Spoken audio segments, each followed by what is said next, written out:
To Senator Aubrey McCarthy and then Senator Linda Nelson-Murray. Thank you, Ciarán, and thank you for being here today.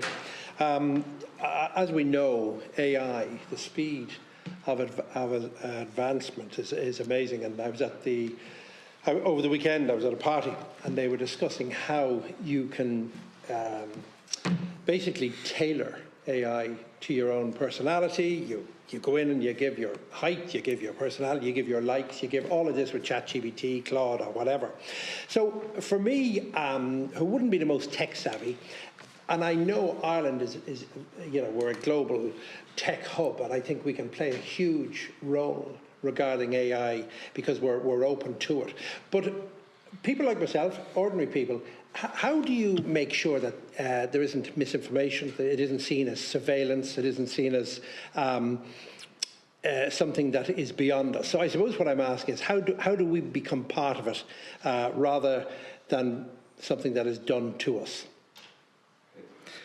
So first of all, in terms of the technology, it's either going to be really a technology that helps with the predictive element of decision making. So to give you an example, it's spotting patterns that maybe would take you and I a lot longer to spot, and you could see it maybe being used in, say, fraud detection and so on, right? Also, it is used in generating content, which I think is probably the one that's captured people's imagination. In terms of the safeguards of something being done to us rather than being part of it, the AI Act is, on which this bill is actually based, is very much risk-based. So, in other words, the risks that are associated with either the development or the deployment of this technology.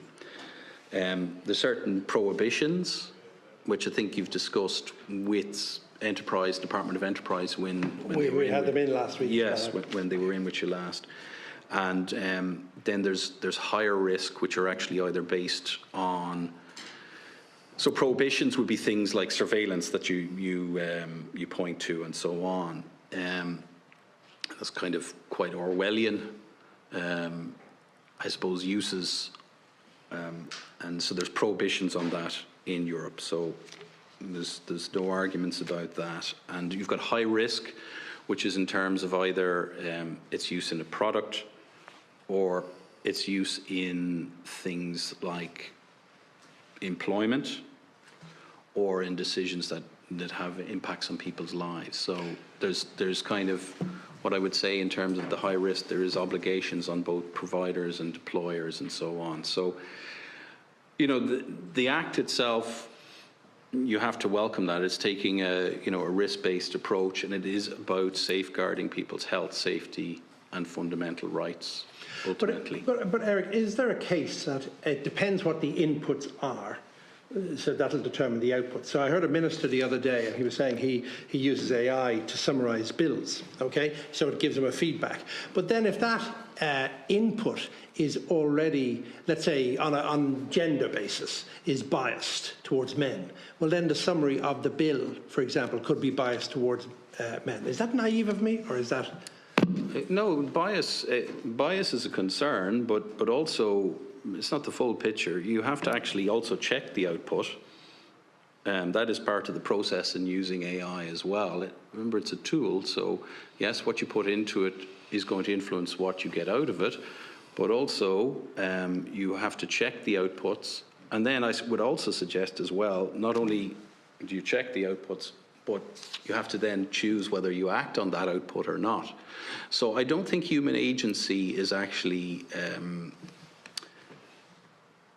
is gone when you're using AI. There is human in the loop is what is the phrase that they would actually use in this. Human agency. In fact, human judgment, I think, is actually going to be more and more important in terms of when you're using this technology. So, okay, one other question I wanted to ask is, a lot of the discussion on AI, and even last week, it focuses on large operators, and we were talking about how we had the unions in, and they were talking about how a lot of their members are very worried. But I'm just wondering, what practical supports does IBEC have for SMEs? regarding how can they safely adopt AI rather than be left to larger firms? Okay, well, since last September, IBEC has a campaign called, well, I don't want to give it a cheap plug now, but it's called Work Just Got Smarter. It's we actually have a dedicated AI hub, and there is guidance on that website in terms of what the opportunity of AI is, try to explain the technology, so that's one part of it. The second part is all to do with governance. So it's to actually how would you comply with AI Act and those type of questions. And then the third piece is how to get started, because that's actually one of the biggest challenge. Like, we are very conscious of it's a bigger challenge for SMEs in terms of, like, their resources, the cost, time, and so on. So so there's kind of examples of what kind of things you should have in an AI policy, how do you use the technology, and so on. There's kind of material there in that guide. And then the last thing is there's actually case studies. So quite a lot of information there. It's free. It's not just for our own members. It is open. And and we've been actually holding regional roadshows with the Department of Enterprise and with the they're called the EDIHs. These are the basically European digital innovation hubs that are dotted around the country. They are designed to help SMEs.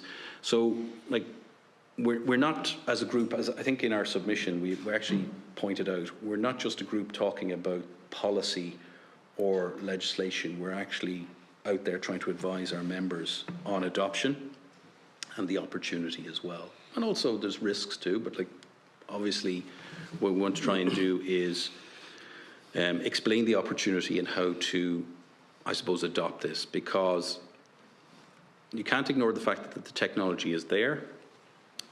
We compete with other digital frontrunners, and they are also adopting it. So there's there's an imperative. So. Yep. So it is the way we're going. It is very positive, but governance is hugely important here. Governance is part of it, but I would actually say skills is a massive part of it as well. Yeah. Literacy as well. AI literacy across the population, I think. Oh, sorry. So just AI literacy as well across the population. Yep. I'm learning. Thank you. I think we all are. We are, Senator. Thank you very much, Senator McCarthy.